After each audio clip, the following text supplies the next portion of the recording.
புள்ளும் சிலம்பினகான் புள்ளரையன் கோயிலில் புள்ளும் சிலம்பினகான்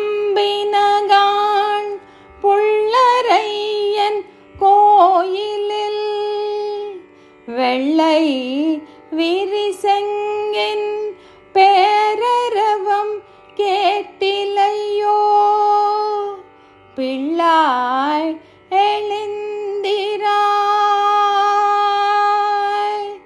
பிள்ளாய் எழுந்திராய் பேமுலை நஞ்சுண்டோ பிள்ளாய் எழுந்திராய் பேமுலை நஞ்சுண்டோ கள்ளச்சகடம் களக்களிய காலோச்சி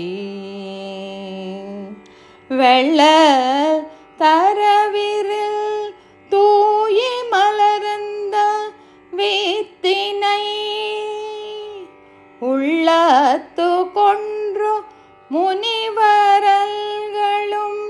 யோகிகளும் மெல்ல எளிந்து அறியென்ற பேரரவம் உள்ளம் புகுந்து குளிந்தேலோரெம்பாவாய் உள்ளம் புகுந்து குளிந்தேலோ ரெம்பாவாய்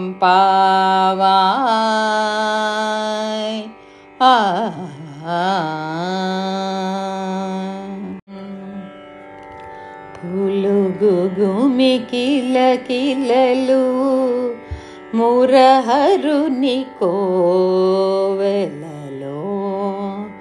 పులుగుగుమి కిల కిలలు మురహరుని కోవెలలో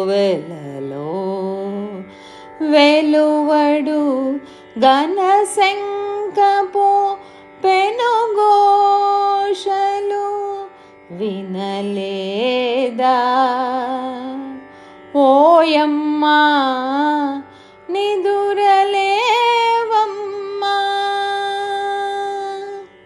తూర్పున తెల్లవారనదే దుష్ట శకటాసురు పూతనాదుల దోను మాడి పాలకడలి పవళించు పరమాత్ముని మేలుగొలిపే మునియోగ గణములను మదిలోన స్మరించి హరినామ కీర్తనలు హృదయాన నాటుకోన హరినామ కీర్తనలు హృదయాన నాటుకోన రంజిల్లు వ్రతము సేయ రయమునరారమ్మా రంజిల్లు వ్రతము సేయ రయమునరారమ్మా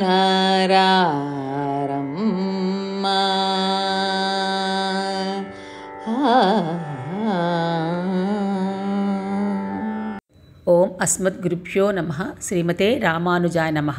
ఆండాళ్ దివ్య తిరువడిగలే శరణం. ఈరోజు మనము తిరుప్పావైలోని 6వ పాసురాన్ని అర్థానుసంధానంగా సేవించుకుందామండి. ఇప్పుడు వరకు మనకి 5 రోజులు 5 పాసురాలు సేవించుకున్నాం. ఈ 5 పాసురాలు మనకి తిరుప్పావై గ్రంథానికి పునాది వంటివి అని మనం ముందు చెప్పుకున్నాం కదా. మరి ఈ 6వ పాసురంలో ఆండాళ్ తల్లి ఏ విధంగా మనకి సందేశం ఇస్తుందో తెలుసుకుందాము. ముందు మనం పాసురం సేవించుకుందాం. పుళ్ళుం సిలంబినకాన్ పుళ్ళరయన్ కోయిలిల్ வெள்ளை விழி செங்கின் பேரரவம் கேட்டிலையோ பிள்ளா எஜிந்திரா பேய் முளை நஞ்சுண்டு கள்ளச்சகடம் களக்களிய காள்ளோச்சி வெள்ளத்தரவில் துயிலமர்ந்த வித்தினை உள்ளத்து கொண்டு முனிவர்களும் யோகிகளும் மெல்ல எழுந்து அரியன்ற பேரரவம் உள்ளம் புகுந்து కులిరిందే లోరెంపావాయ్. ఆండాళ్ తన గోష్ఠితో కూడి వ్రతం ఆచరించడానికి సంసిద్ధులయ్యారు కదా. అలాగా ఉన్న తరుణంలో ఒక గోపిక ఆ చెంతకి రాకపోవడంతో ఆ గోపిక ఇంటికి వెళ్ళి వారిని మేలు కొలుపుతున్నారు ఈ పాశ్రంలో. అమ్మా, తెల్లవారుతుంది, మీరింకా నిద్ర మేల్కొనకపోతే ఎట్లాగ తల్లి, మేల్కొనవమ్మా, తెల్లారింది అని చెప్పడానికి కొన్ని సూచనలు ఇక్కడ చెప్తున్నారు. పుళ్ళం సిలంబినగాన్ పుళ్ళరయన్ కోయిలిల్. పక్షులు కిలకిల రావాలతో తమ ఆహార అన్వేషణ కోసం వాటి యొక్క నివాసము వదిలి బయలుదేరినయమ్మా, నీకు ఆ శబ్దం వినిపించట్లేదా తల్లి అని చెప్తూ పుళ్ళరయన్ కోయిలిల్ వెళ్ళేవిల్ సెంగిన్ పేరరవం కేటిలయ్యో అంటున్నారు. కోయిల్ అంటే తమిళ భాషలో పెరుమాళ్ వేయించేసిన ఉన్న శ్రీరంగంలో ఉన్నదాన్ని కోయిల అంటారు. మరి ఇక్కడ ఈ కోవిల అన్న పదానికి మనకి ఇంకే అట్లాంటి స్థానంలో పూర్వం రోజుల్లో శంఖధ్వని చేసేవారు. ఎందుకు ఆ శంఖధ్వని చేసేవారు? ఆలయంలో జరిగే ప్రక్రియ మొదలవుతుంది అని ఒక చిహ్నంగా అక్కడ ఉన్న వారందరినీ కూడా ఆహ్వానిస్తున్నట్టుగా చెప్పేవారనమాట పూర్వం రోజుల్లో. మరి అలాంటి ధ్వని నీకు వినిపించట్లేదమ్మా, మేలుకో తల్లి అని చెప్తున్నారు. పేరరవం కేట్లియో, ఆ పెద్ద శంఖనాద ధ్వని నీకు వినిపించట్లేదా అని చెప్పంటారు. ఇక్కడ అంతరార్థంగా మనకి ఇంకోటి చెప్తారు. ఇక్కడ శంఖము అన్నదానికి ఏంటండి అర్థం? వేదం అంటే వేదం యొక్క స్వరూపంగా చెప్తారు. ఆ వేదం యొక్క ప్రతీక ఎవరు? గరుత్మంతుడు కదా. గరుత్మంతుడిని వేదానికి ప్రతిరూపకంగా వేదానికి ఒక గుర్తుగా చెప్తారు. మరి ఇట్లాగా ఈ గరుత్మంతుడి యొక్క అంశే కదా పెరియాళ్వార్లు.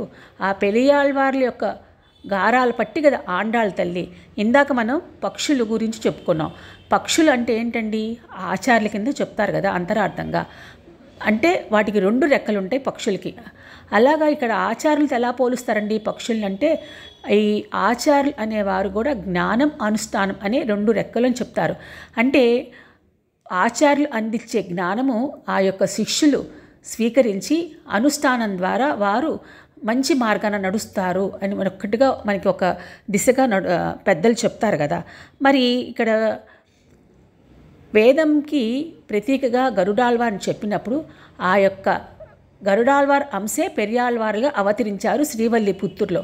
వారి సంరక్షణలో పెరిగి పెద్దదైన తల్లి ఆండాళ్ తల్లి. మరి వారే పెరుమాళ్ళకి పళ్ళాండి చెప్పి రక్షణ ఇచ్చారు కదా. అంటే పెరుమాళ్ళే అందరికీ రక్షించే స్వరూపం, అందరినీ రక్ష పెట్టేవారు కదా. అలాంటి రక్షకత్వం ఉన్న ఆ స్వామికే పెరియాళ్వార్లు పళ్ళాండు పాడారు. నీకేం ఆపద జరుగుతుందో స్వామి, ఇలా వేం చేసావు అని గరుడుడవై అయ్యో స్వామి ఇలా రావచ్చునా మీకని చెప్పి ఆయనకి పళ్ళాండు చెప్పారు, ఆయనకి రక్ష పెట్టారు కదా. అలాంటి స్వరూపం ఉన్న వారి దగ్గర ఆండాళ్ తల్లి పెరిగింది కదా. మరి ఆ జ్ఞానము ఆ అనుష్ఠానము ఆ తండ్రి గారి దగ్గర నుంచి నేర్చుకుంటేనే కదా ఆ తల్లికి వచ్చింది. ఆ విషయంగా చెప్తారు. ఇక్కడ శంఖ యొక్క ధ్వనికి ఆ అష్టాశ్రీ మంత్రం యొక్క వైభవాన్ని కూడా చెప్తారు. అకార ఉకార మకారములు స్వరూపమే కదా ఓంకారం అని చెప్తూ ఈ అకారమాచుడైన శ్రీమన్నారాయణుడికే మకారమాచుడైన జీవుడు చెందినవాడు అని చెప్పి మనకి ఉకారం చెప్తుంది. అంటే పరమాత్మ శ్రీమన్నారాయణుడికే ఈ జీవుడు చెందినవాడు, ఆయనకే చెందినవాడు అని ఒక శేషత్వ సంబంధాన్ని మనకి తెలుపుతుంది ఉకారం. ఆ విధంగా మనకి అలా శంఖధ్వని చేసే శబ్దము నీకు వినిపించట్లేదా తల్లి అని చెప్పి ఒక సూచన చెప్తున్నారు. పిళ్ళా యజింద్ర పేయిములై నంజుండు అంటే ఇక్కడ పేయి అంటే పూతన. ఈ పూతన యొక్క స్తన్యాన్ని గురించి మనకి ఒక ఇతిహాసం ఉందండి. వామనావతారం ధరించినప్పుడు పరమాత్మ బలిచక్రవర్తికి వచ్చి 3 అడుగులు దానం అడిగాడు కదా. అలాంటి ఆ స్వామి యొక్క సౌందర్యాన్ని చూచిన వారందరూ కూడా ఒక ఆనందంలో ఉన్నారంట. అలాగా బలిచక్రవర్తి కూతురు రత్నమాల కూడా ఆ వామనమూర్తి యొక్క సౌందర్యాన్ని చూచి అయ్యో ఇటువంటి బిడ్డకి ఎవరైతే స్తన్యాన్ని ఇస్తారో వారు కదా భాగ్యశాలులని చెప్పి మనసులో తలుచుకుందంట.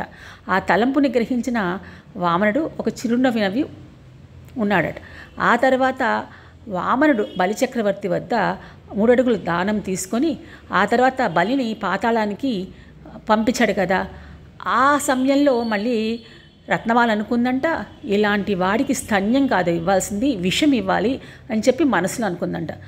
అలాగే అది కూడా తలచిన ఆ పరమాత్మ అలాగే అని మనసులో ఒక తలుచుకొని ఒక నవ్వు నవ్వాడని చెప్పి మనకి చెప్తారు.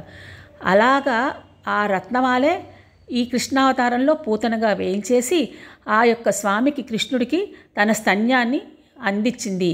ఎలాంటి స్తన్యం? ఆమె అనుకుంది కదా మనసులో విషపు స్తన్యం ఇవ్వాలని. అలాగా ఆ స్వామికి అందించి ఆయన చేతిలో మోక్షాన్ని పొందింది. చూడండి, పరమాత్మని మనము ద్వేషంతో కానీ ప్రేమతో కానీ ఆ నామాన్ని మనం తలిచినా అది మనకి ఉజ్జీవనం అవుతుంది. ఆ స్వామి మనల్ని అనుగ్రహిస్తారన్నట్టుగా ఇక్కడ ఒక విషయంగా చెప్తారు. కళ్ళచ్చగడం కళక్కళియ కాళ్ళొచ్చి అంటున్నారు. అంటే ఇక్కడ శకటాసుర భంజనం చెప్తున్నారు. వీరందరూ గొల్లవ్రజంలోని వారందరూ కూడా అక్కడ ఒక వేడుకకి వెళ్ళారు నది దగ్గరికి. అక్కడ ఒక బండి ఉంది, దొంగ బండి. అంటే శకటములో ఆవహించాడు శకటాసురుడనే రాక్షసుడు. ఆ రాక్షసుడు ఆవహించిన ఆ బండిలోకి ఆ కింద ఉన్న తొట్టులో కృష్ణుణ్ణి పడుకోబెట్టింది యశోద తల్లి. అదంతా వారికి తెలియదు. ఇలాగా రాక్షసుడు ఈ రూపకంగా వచ్చాడు, బండిని ఆవహించడనే విషయం వాళ్ళకి తెలియదు. మామూలుగా పడుకోబెట్టారు, వాళ్ళ పనులు వాళ్ళు చేసుకున్నారు. ఇది అంతా తెలియని వాడ మన కృష్ణుడు తన కాలితో ఆ బండి చక్రాన్ని ఇలా ఒక తగిలిచ్చాడు. అంటే పాదాన్ని అలా మోపాడు.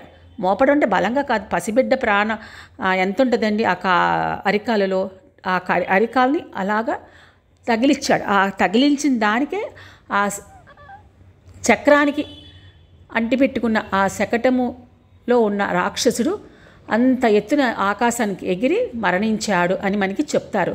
అలాంటి శకటాసుని సంహరించిన ఆ స్వామి యొక్క గొప్పతనము ఇక్కడ మనకి చెప్తున్నారు ఆండాళ్ళ తల్లి. దీనికి అంతరార్థంగా పెద్దలు ఇంకోటి చెప్తారండి. శకటము అంటే బండి, అంటే ఈ జీవుడు ధరించిన శరీరము. దానికి ఉన్న 2 చక్రాలు జీవుడు చేసిన పాపపుణ్యాలు అని చెప్తారు. అంటే ఈ పాపపుణ్యాలు జీవుడు ఆ యొక్క కర్మని ఆచరించడం వల్ల ఈ బండి అనే ఆ జీవుడి యొక్క శరీరము అనేక ప్రాంతాలకి బయలుదేరి ప్రయాణం చేస్తూ ఉంటుందంట. అంటే వాడు చేసుకున్న పాపపుణ్య కర్మలు బట్టి ఆ జీవుడి యొక్క ప్రయాణం అలాగా అనేక జన్మలు ఎత్తుతూ ఉంటుంది అని ఒకటి అంతరార్థంగా కూడా పెద్దలు చెప్తారు. ఉళ్ళత్తుకొండు మునివర్గళం యోగిగళం అని అంటున్నారు. అంటే ఇక్కడ వెள்ளత్తరవిల్ తూయిల మరంద విత్తినై ఉళ్ళత్తుకొండు మునివర్గళం యోగిగళం. అక్కడ పరమాత్మ అనంత సాయం మీద చక్కగా పవలించి ఉన్నాడు కదా. ఎందుకోసమండి? మన కోసం చింతన చేస్తూ ఆ స్వామి అక్కడ ఆదిశేషు పైన చక్కగా ఒక యోగ నిద్రలో అలాగ వేయించేసి ఉన్నారు కదా.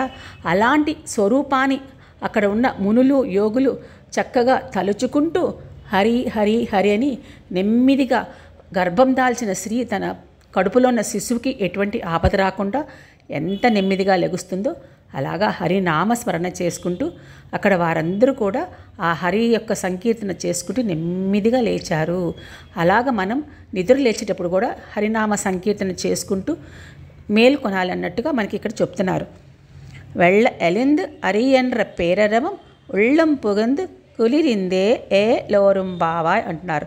అంటే ఇక్కడ ఆ శబ్దం నీకు వినిపించట్లేదమ్మా? హరినామస్మరణ చేసుకుంటున్న ఆ యోగుల యొక్క మాట నీకు వినిపించట్లేదా? అలాగ నువ్వు వారి యొక్క మనసుల్లో ఆ స్వామి యొక్క స్వరూపం తలుచుకుంటూ వారు అలాగా నిద్ర లేచారుగా తల్లి. మరి నువ్వు ఇలాగ హాయిగా నిద్రపోతే ఎలాగమ్మా? మేల్కొనవమ్మా అని ఆండాళ్ళ తల్లి లోపల ఉన్న గోపికని మేలు కొలుపుతున్నారు. ఆ హరినామ సంకీర్తన ఎలా ఉందంట? వీళ్ళ మనసుల్ని అంత హాయిగా ప్రశాంతంగా ఉండేలాగా చేసింది. ఒళ్ళం పొగందు అంటే వాళ్ళ యొక్క ఈ జీవుడు అనేక రకాలైన తాపాలతో ఉంటాడు కదా. ఆ తాపాలు తాపత్రయాలు అన్నీ పోగొట్టే విధంగా ఆ యొక్క హరినామ సంకీర్తన వీళ్ళని రంజింపచేసింది, మనసుని ప్రశాంతంగా ఉంచింది. అవన్నీ నీకు వినిపించట్లేదమ్మా? నిద్ర లేగవమ్మా, మేలుకొలవమ్మా అని ఆండాళ్ళ తల్లి మేల్కొలుపుతుంది లోపల ఉన్న గోపికని. ఇక్కడ మనకి ఈ పాసురం ఆచార్య పరంపరతో మొదలవుతుందండి. అస్మద్ గురుభ్యో నమః అని ఇక్కడ మనకి చెప్తారు కదా ఆచార్య పరంపరలో. ఈ పాసరం నుంచి 10 పాసరాలు మనకి గోపికలు నిద్రలేపుతున్నట్టుగా ఉన్నప్పటికీ ఆళ్వార్ని రోజుకొక ఆళ్వార్ని మేల్కొల్పునట్టుగా మనకి సాగుతుంది. ఈ రోజున ఆళ్వార్ల పరంగా చెప్పుకుంటే పెరియాళ్వార్ని మనము ఇక్కడ ప్రధానంగా చెప్పుకోవాలి. మరి ఇక్కడ దివ్యదేశము తిరువన్వண்டూర్ అనే దివ్యదేశము మనకి విశేషంగా చెప్తున్నారు. మరి ఇంత వైభవంగా ఆండాళ్ తల్లి ఆ గోపికని తెలతెలవారుతుంది అన్నదానికి ఇన్ని రకాలైన సూచనలు చెప్తూ గుర్తులు చెప్తూ మేలుకొల్పుతూ ప్రారంభం చేస్తున్నారు ఆండాళ్ తల్లి గోపికలు మేలుకొల్పటం. ఆండాళ్ దివ్య తిరువడిగలే శరణం.